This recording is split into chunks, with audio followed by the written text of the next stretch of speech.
child goes into care and there's a chronic shortage of foster families willing to look after them. That's according to new research by the Fostering Network, which also reveals an extra 9,000 carers will be needed this year alone. Well, researchers say it's the teenage years where the shortage is most acute. John Maguire has been to meet one family in Wales and the teenager who believes his carers helped turn his life around. They cook a lot in this family. No wonder. Roger and Caroline March foster teenagers and mothers with babies.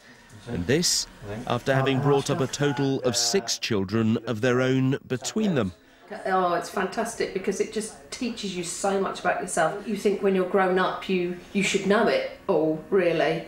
And the things we've learned about ourselves as individuals, I think, and as a couple, and we were saying, I mean, we go through really difficult times with teenagers. I mean, we've had some really difficult moments, and you're so much wanting to help them get through it. Yeah, we've had confused moments, we've had tears, we've had...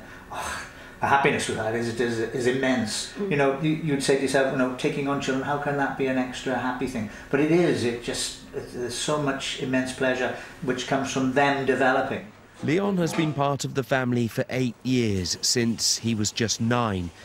The main thing, the foster carers, like Caroline and Roger, they're always there, no matter what.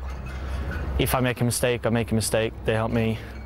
He's now at college, working part-time, and hopes to go into the hospitality industry, an ambition that once seemed very unlikely. Just all over the place, really.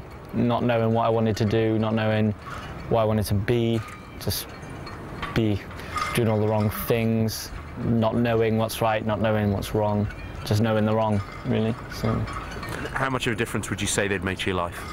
Big difference, the biggest difference probably. A lot of it is down to them. Like, I wouldn't have known half the stuff unless they had been there to tell me all the stuff.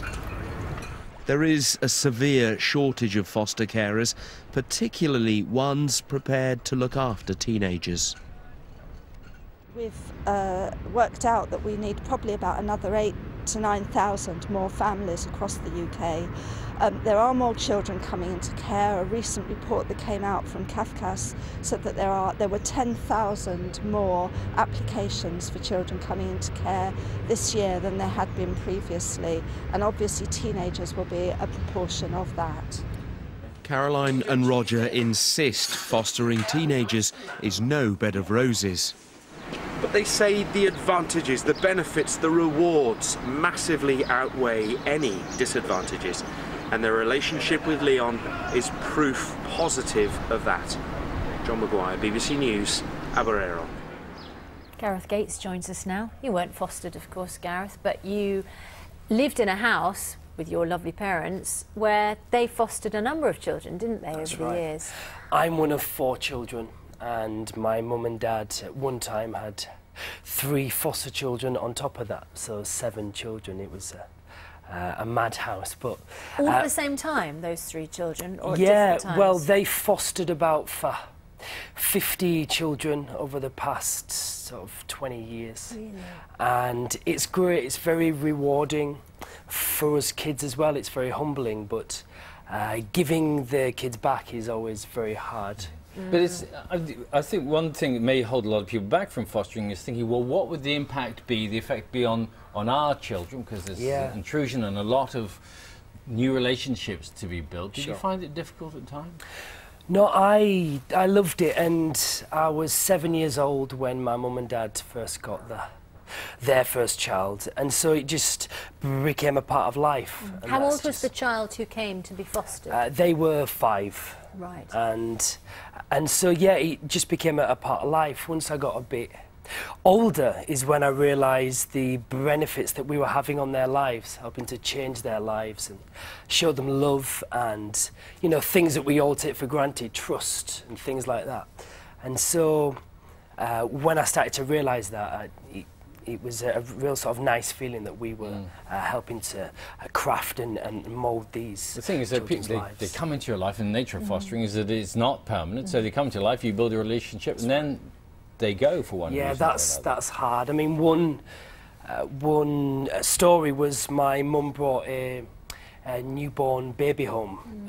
The day that they were born, she brought them home and did all the things that mums do, feeding in the night, you know, sleepless nights, and we had them for a year and a half, and so, you know, that baby obviously thought that my mum was its mum, and vice versa, And what so happened to the child? well, yeah, we passed her on, and that was That's hard. been a huge wrench. Huge wrench. Yeah. It's hard to let any child go.